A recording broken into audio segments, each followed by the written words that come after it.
Umělá inteligence je dnes součástí našeho každodenního života, ale její vývoj trval desítky let, což jsme si teďka mohli společně přesvědčit. Zde jsou tedy hlavní etapy, které umělá inteligence prošla, nebo kterými prošla. První jsou počátky 40. a 50. let. Základy umělé inteligenci položil, jak už jsem říkal, Alan Turing, který navrhl Turingův test. Tedy způsob, jak zjistit, zda stroj dokáže napodobit lidské myšlení. V roce 1956 se umělá inteligence stala oficiálním vědním oborem. Druhá, symbolická IT, 60. a 70. léta. Výzkumníci vytvořili explicitní systémy založené na pravidlech a umělá inteligence dokázala řešit úzké problémy, ale nebyla flexibilní. Třetí, 80. léta, kvůli příliš vysokým očekáváním a technickým omezením, zejména u IT, upadl a výzkum ztratil financování.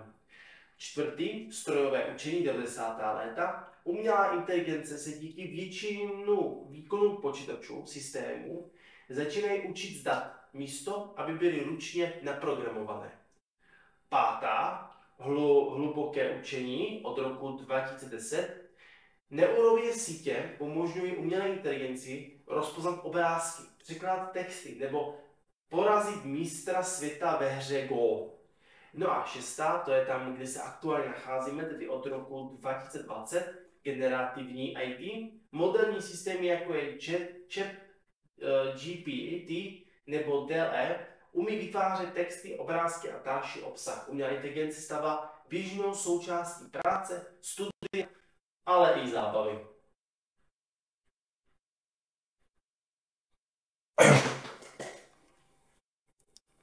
Videa na kanálu ZEK. Věděli jste, že existuje 7 různých fází umělé inteligence? Ve světě, kde technologie nabývají na stále větším významu, je přímo zásadní rozumět umělé inteligenci. V tomto videu se budu snažit rozebrat jednotlivé fáze vývoje umělé inteligence. První fáze. Systémy UI založené na pravidlech. Systémy umělé inteligence založené na pravidlech, známé také jako systémy s jednou úlohou, představují nejnižší fázi umělé inteligence. Tyto systémy fungují na základě předem definované sady pravidel nebo algoritmu, který jim zadali programátoři. Představte si, že hrajete šachovou partii proti počítači. Počítač zná všechny možné tahy a výsledky na základě zakódovaných pravidel. Na základě pravidel může rozhodnout o nejlepším tahu, ale nemůže se učit nebo se přizpůsobovat nad jejich rámec. Tyto systémy jsou vynikající pro úlohy, které mají jasná pravidla, ale postrádají schopnost učit se nebo chápat souvislosti. Druhá fáze. Systémy uvědomování si kontextu a uchovávání informací. Tato fáze představuje významný vývoj v oblasti umělé inteligence. Tyto systémy umělé inteligence jsou schopny chápat a uchovávat kontext, což znamená, že si mohou pamatovat předchozí interakce a využívat tyto znalosti v dalších procesech. Skvělým příkladem je asistent v chytrém telefonu, jako je Siri nebo Google Asistent. Ty nejen zpracovávají a provádějí příkazy, ale také se učí z vašich předchozích interakcí. Pokud se ptáte, kdo včera vyhrál fotbalový zápas, a pak se zeptáte, kdy je jejich další zápas, systém pochopí, že se ptáte na fotbalový tým z vaší předchozí otázky. Tyto systémy navíc dokážou zvládnout mnohem větší počet interakcí. Dalším příkladem je slavný chat GPT. Tento systém dokáže díky milionům minulých konverzací generovat automatické odpovědi, podobné těm lidským na téměř jakékoliv téma. Tyto systémy jsou ale ve fázi vývoje umělé inteligence takovými puberťáky. Imagine bringing your side project to life. Just by thinking about it. Meet Base 44. Třetí fáze. Doménově specifické mistrovské systémy. Tato fáze představuje schopnost umělé inteligence stát se kvalifikovanou v určité doméně nebo oblasti. Tyto systémy lze nalézt v různých specializovaných aplikacích, jako je Watson od společnosti IBM. Ten byl navržen tak, aby vynikal z odpovídání otázek v krizovém pořadu Jeopardy. Dalším příkladem je AlphaGo od Google, který byl speciálně vycvičen ke zvládnutí složité deskové hry Go. To se mu podařilo do té míry, že porazil světové šampiony. Tyto systémy jsou profesionály v konkrétní oblasti. Mohou analyzovat obrovské množství dat, identifikovat vzory a činit rozhodnutí a předpovědi, a to vše v rychlosti blesku. Jakkoliv jsou ale systémy pokročilé, stále mají daleko k dosažení snu o skutečné umělé obecné inteligenci. Čtvrtá fáze. Myslící a uvažující systémy UI. Když překročíme prah čtvrté fáze, začneme se potkávat se systémy umělé inteligence, které začínají napodobovat lidskou schopnost myšlení a uvažování. Na rozdíl od předchozích fází se tyto systémy umělé inteligence neřídí pouze pravidly nebo zachovávají kontext, ale snaží se simulovat proces lidského myšlení. Tyto systémy dokáží porozumět složitým konceptům, řešit neznámé problémy a dokonce vytvářet kreativní nápady. To je možné díky technikám, jako je strojové učení nebo hluboké učení, které umožňují umělé inteligenci učit se ze zkušeností a zlepšovat svůj výkon v průběhu času. Takový systém umělé inteligence by například mohl přečíst knihu, pochopit děj a dokonce odvodit motivy postav na základě jejich jednání. Nebo by mohl analyzovat ekonomická data, předvídat tržní trendy a navrhovat investiční strategie. V této fázi se umělá inteligence začíná hlouběji podobat lidské inteligenci. Stále se ale nerovná lidské mysli a je to spíše pokročilý nástroj specializovaný na úkoly uvažování a myšlení. Pátá fáze. Zrození nové mysli. Umělá obecná inteligence. Jak vstupujeme do oblasti umělé obecné inteligence, vstupujeme do světa, který zatím zůstává převážně teoretický.